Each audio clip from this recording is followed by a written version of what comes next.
Next week போமாடா பராசக்திக்கு. ஹிந்தி எதிர்ப்புங்கிறாங்க. ஹிந்தி கட்டாயமா எல்லாரும் ஹிந்தி படிக்கணும் அப்படின்னு சொல்லி ஒரு சட்டம் கொண்டு வராங்க.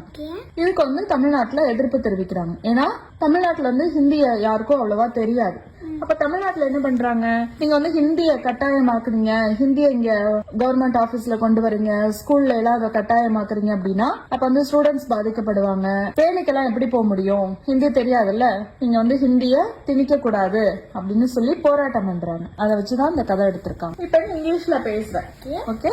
அதே மாதிரியும் ஹிந்திய நீங்க கண்டிப்பா படிங்க அப்படின்னு சொல்றதுல என்ன தப்பு இருக்கு? இப்ப நீங்க இங்கிலீஷ் பேசுறீல நீ? ஆமா பேசுறேன். அப்புறம் இப்ப இங்கிலீஷ் ஒரு காமனான லாங்குவேஜ். எந்த கண்ட்ரிக்கு போனாலும் நம்ம ஈஸியா நம்ம கம்யூனிகேட் பண்ணிக்கலாம். நம்மளுக்கு இங்கிலீஷ் அவ்வளவா தெரியலனாலும் ஒரு ஃபியூ வேர்ட்ஸ் வச்சு நம்ம கம்யூனிகேட் பண்ணிக்கலாம். இப்ப நான் இங்க இருந்து வேற கண்ட்ரிக்கு போறேன்னா அவங்களுக்கு நம்ம மொழி தெரியும், நம்மளுக்கு அவங்க மொழி தெரியும். அவங்களுக்கு இங்கிலீஷ் தெரியும், நம்மளுக்கு இங்கிலீஷ் தெரியும் தானே.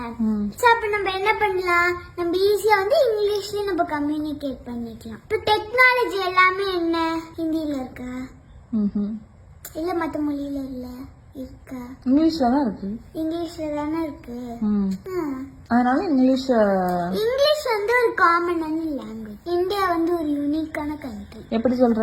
இப்ப ஃபார் எக்ஸாம்பிள் சைனான்னு வச்சுக்கியா, அங்க என்ன பேசுவாங்க, மேண்டரினோ சைனீஸ் ஆயிடும். ஓகே, மேண்டரினா ஐ திங்க் சைனீஸ் தான் பேசுவாங்க.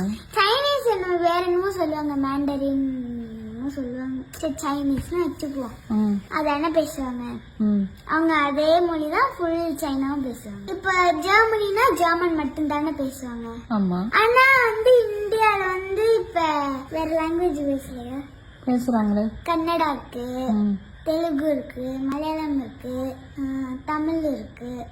தமிழ் போய் மறந்துட்டேன், உதட்டக்கே உடதுட்ட போடுறது. இந்த மாதிரி நிறைய இருக்கு.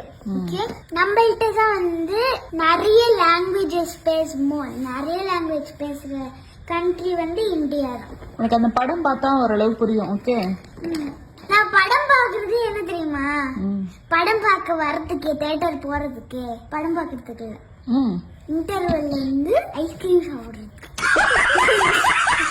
எனக்கு அங்க ஐஸ்கிரீம் பிடிக்கும்.